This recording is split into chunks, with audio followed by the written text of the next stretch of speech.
শাসক দলের যে সাধারণ সম্পাদক তিনি বলেছেন সাংবাদিক প্রবেশ করবে কেন। তাহলে বাংলাদেশ ব্যাংক যেটা আসলে কেন্দ্রীয় ব্যাংক, যেটা জনগণের আমানতকে রক্ষা করে, সেখানে জনগণের জানার অধিকার আছে এবং সেখানে সাংবাদিক প্রবেশ করবে না কেন সেই প্রশ্নটা আসলে প্রথমে করা দরকার, এবং সাংবাদিক প্রবেশ করাকে নিষিদ্ধ করা হবে কেন সেই প্রশ্নটা না করে তার উল্টাটা যখন করেন তখন আসলে বুঝতে হবে যে তারা জনগণের আমানতের খেয়ানত করছেন। তারা কি করে, স্টেটকে ঘুষ দেয় স্টেটের কাছ থেকে নানান ধরনের সুবিধা নেওয়ার জন্য। বাংলাদেশে হয় হচ্ছে উল্টাটা, বাংলাদেশে স্টেট ডিস্ট্রিবিউট করে যে কে কে কতটুকু সুবিধা পাবে, মানে রাষ্ট্রের পক্ষ থেকে রাষ্ট্র নিজেই লুটেরাদের একটা মানে কি বলা যায় বন্দোবস্তকারীতে পরিণত হয়েছে। কারা কতটা মানে লুণ্ঠন পাচার করেছে, তারপরে হচ্ছে এইখানে কাদের ঋণ অবলোপন করা হয়েছে, কাদের পুনঃতফসিল করে ঋণ মুক্ত করা হয়েছে, কারা ঋণ খিলাপি, এটা তালিকা করার জন্য একটা অবস্থান নিয়েছি। বাংলাদেশে যে ব্যাংক আইন, সেই ব্যাংক আইনের সংস্কার করে এখানে যে জমিদারি প্রথা, জমি এইটাকে দূর করার জন্য আমরা একটা দাবি জানিয়ে এখানে অবস্থান নিয়েছি এবং এটা জনগণের বিভিন্ন অংশকে আমরা আহ্বান জানাচ্ছি। আমি বলবো যে বাংলাদেশ ব্যাংকের প্রথমত এই যে সবাইকে নিষিদ্ধ করা, এই করাটা হচ্ছে আসলে এটা এক অর্থে বলা যেতে পারে যে সরকার যেভাবে চলছে তারই কনসিকুয়েন্স। মানে সরকার যেভাবে চলছে সেভাবে চললে এটাই হওয়ার কথা যে একে একে তারা সমস্ত গণতান্ত্রিক পথ পদ্ধতি পন্থা সমস্ত কিছুকে রুদ্ধ করবেন, সাংবাদিকদের তথ্য পেতে যাতে না পারেন সেটার ব্যবস্থা করবেন। এই সরকার তো আগেও ছিল, আরো 3বার ছিল, তো তখন কেন এরকম হয়নি, হঠাৎ করে এইবার কেন এরকম হচ্ছে? এটা নিয়ে অনেক গুঞ্জন শোনা যাচ্ছে। এখন এই গুঞ্জন তো অনেক ধরনের আছে। এই গুঞ্জনের ভেতরে একটা হচ্ছে যে বাংলাদেশ ব্যাংক থেকে আবারও রিজার্ভ থেকে টাকা $3 বিলিয়ন মতো হাওয়া হয়ে গেছে বলে একটা বাতাসে গুঞ্জন ছড়াচ্ছে। তো এইটা একটা ইমিডিয়েট কারণ হতে পারে। বাংলাদেশ ব্যাংক এখন রিজার্ভের পরিমাণ দিনের পর দিন কমছে, সেগুলো নিয়ে খবরও সরকারের ভেতরে অস্বস্তি মানে তৈরি করছে, সেটাও একটা কারণ হতে পারে। এখন এক্স্যাক্টলি কি কারণে সেটা মানে বলাটা মুশকিল। তবে এই কথাটা বলা যায় যে যদি এরকম অবসর মানে কি বলে এটা হাওয়া হয়ে যায়, মানে বাংলাদেশ ব্যাংক থেকে রিজার্ভ থেকে আবারও অর্থ হাওয়া হয়ে যায়, তবে সেই খবর খুব বেশি দিন তারা সাংবাদিক প্রবেশ করিয়েও মানে প্রবেশ বন্ধ করিয়েও আসলে বন্ধ রাখতে পারবেন না। শেষ পর্যন্ত এটা প্রকাশিত হবে, এটা হওয়াটা অবশ্যম্ভাবী। ফলে হয়তো কিছুদিনের জন্য তারা ডিলে করতে চাচ্ছেন, বা আগের বার যখন বাংলাদেশ ব্যাংক থেকে রিজার্ভ হাওয়া হয়ে গেছিল তখন আমরা প্রায় 21 থেকে 25 দিন পর আসলে জানতে পেরেছিলাম।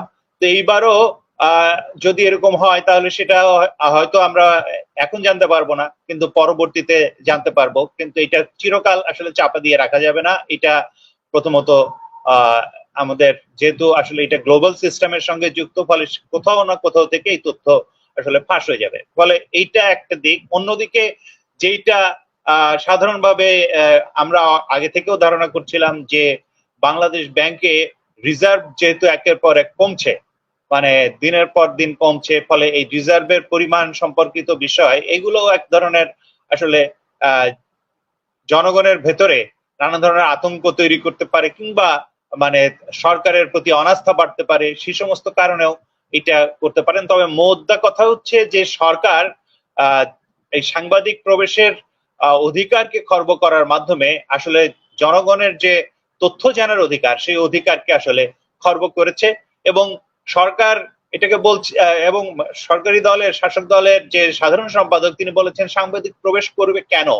তাহলে বাংলাদেশ ব্যাংক যেটা আসলে কেন্দ্রীয় ব্যাংক, যেটা জনগণের আমানতকে রক্ষা করে, সেইখানে জনগণের জানার অধিকার আছে এবং সেখানে সাংবাদিক প্রবেশ করবে না কেন সেই প্রশ্নটা আসলে প্রথমে করা দরকার, এবং সাংবাদিক প্রবেশ করাকে নিষিদ্ধ করা হবে কেন সেই প্রশ্নটা না করে তার উল্টাটা যখন করেন তখন আসলে বুঝতে হবে যে তারা জনগণের আমানতের খেয়ানত করছেন, তারা জনগণের আমানত নিয়ে যাচ্ছে তাই করছেন। সেটার কোনো তথ্য আসলে প্রকাশিত হয়ে যেতে পারে, সেটার ভয়েই সাংবাদিকদের সেখানে তারা প্রবেশে বাধা দিচ্ছে। বিভিন্ন ধরনের অর্থনৈতিক ব্যবস্থা নেওয়া হয়, সরকার বিভিন্ন ধরনের অর্থনৈতিক ব্যবস্থা নেয়, এই ডলারের দাম কমানো, তারপরে হচ্ছে বিভিন্ন ধরনের অন্যান্য ব্যবস্থা, যেমন ডলারের কি বলে যে খোলা বাজারে ছেড়ে দেওয়া, তারপরে রেমিটেন্সে 2.5% মানে ওদের দেওয়া, ইনসেনটিভ দেওয়া এবং অন্যান্য বিভিন্ন ব্যবস্থা বাংলাদেশের সরকার বিভিন্ন সময়ে নেয়। এইটা কেন আসলে কাজ করে না বাংলাদেশে? এইটা কাজ করে না, এইটার একটা কারণ আছে, যেটা আসলে অন্যান্য সমস্ত দেশের অর্থনীতির সাথে বাংলাদেশের অর্থনীতির একটা খুবই বড় তফাৎ আছে। যে অন্যান্য দেশে দুর্নীতি হয়, দুর্নীতি হচ্ছে বিভিন্ন বড় বড় কোম্পানি বলেন বা বিভিন্ন ধরনের কর্মকর্তা বলেন, কর্মকর্তারা ঘুষ নেয়, এটা হচ্ছে সমস্ত বিভিন্ন জায়গায় হয়, এটা বাংলাদেশে আলাদা না, অন্যান্য জায়গায়ও হয়। কিন্তু বড় বড় ব্যবসায়ী প্রতিষ্ঠান তারা কি করে, স্টেটকে ঘুষ দেয় স্টেটের কাছ থেকে নানান ধরনের সুবিধা নেওয়ার জন্য। বাংলাদেশে হয় হচ্ছে উল্টাটা, বাংলাদেশে স্টেট ডিস্ট্রিবিউট করে যে কে কে কতটুকু সুবিধা পাবে, মানে রাষ্ট্রের পক্ষ থেকে রাষ্ট্র নিজেই লুটেরাদের একটা মানে কি বলা যায় বন্দোবস্তকারীতে পরিণত হয়েছে। এই লুটেরাদেরকে আজকে বন্দোবস্ত করার কাজে নিয়োজিত হচ্ছে স্বয়ং রাষ্ট্র, ফলে এই রাষ্ট্রটাই এই লুণ্ঠনের উপরে প্রতিষ্ঠিত। ফলে বাংলাদেশ রাষ্ট্রে যে অর্থনৈতিক ব্যবস্থায় নেওয়া হোক, বাংলাদেশ রাষ্ট্রে এটা কাজ করবে না। এইটা প্রথমত বোঝা দরকার যে বাংলাদেশে যে আজকে এই কয়েকজনের হাতে যে কুক্ষিগত ভাবে করা হয়েছে দেশটা, এটার প্রধান কাজটা হচ্ছে আসলে রাজনৈতিক।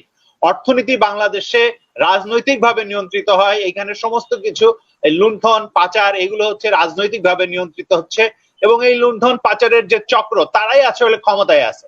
ফলে বাংলাদেশে এই লুণ্ঠন পাচারের চক্রকে উচ্ছেদ করতে হবে, এইটা হচ্ছে বাংলাদেশে খুবই জরুরি প্রশ্ন, এবং এটা করতে হবে আসলে একটা রাজনৈতিক প্রক্রিয়া এবং রাজনৈতিক দলের মাধ্যমে, এবং এই কাজে জনগণকে যুক্ত করতে হবে। এইটা হচ্ছে আজকে আমার শেষ বক্তব্য, যেহেতু ফলে আমি ওই জিল্লুর ভাইয়ের চলে যাওয়ার ফলে ঢুকে পড়েছি আপনি মাঝখানে, আপনার কথা শেষ হওয়ার আগে আমি শেষ বক্তব্য এটা বলি যে আগামী পরশুদিন আমরা বাংলাদেশ ব্যাংকের সামনে এই যে লুণ্ঠন পাচারের তথ্য, এই যে কারা কতটা মানে লুণ্ঠন পাচার করেছে, তারপরে হচ্ছে এইখানে কাদের ঋণ অবলোপন করা হয়েছে, কাদের পুনঃতফসিল করে ঋণ মুক্ত করা হয়েছে, কারা ঋণ খিলাপি, এটা তালিকা করার জন্য একটা অবস্থান নিয়েছি। বাংলাদেশে যে ব্যাংক আইন, সেই ব্যাংক আইনের সংস্কার করে এখানে যে জমিদারি প্রথা, জমি এইটাকে দূর করার জন্য আমরা একটা দাবি জানিয়ে এখানে অবস্থান নিয়েছি, এবং এটা জনগণের বিভিন্ন অংশকে আমরা আহ্বান জানাচ্ছি বিভিন্ন ভাবে, এবং আপনার টক শো এর মাধ্যমেও যারা শুনছেন, যারা এই বাংলাদেশে আছেন, ঢাকায় আছেন, তাদেরকে আহ্বান জানাই যে আগামী 21 তারিখ 11টায় আমরা বাংলাদেশ ব্যাংকের সামনে এই বিক্ষোভ কর্মসূচি করব। এই বিক্ষোভ কর্মসূচি শুধু আমাদের দলীয় ব্যাপার না, এটা বাংলাদেশের জনগণের ভবিষ্যতের প্রশ্ন। ফলে বাংলাদেশের জনগণের যারাই মনে করছেন যে এই ব্যবস্থার বিরুদ্ধে আমাদের রুখে দাঁড়ানো দরকার, বাংলাদেশকে এই কয়েকজনের হাতে আমরা আর বন্দী করে রাখতে চাই না, এই ব্যবস্থার পরিবর্তন করা দরকার, তারা সবাই যোগ দেবেন, এটা আমি আশা করি।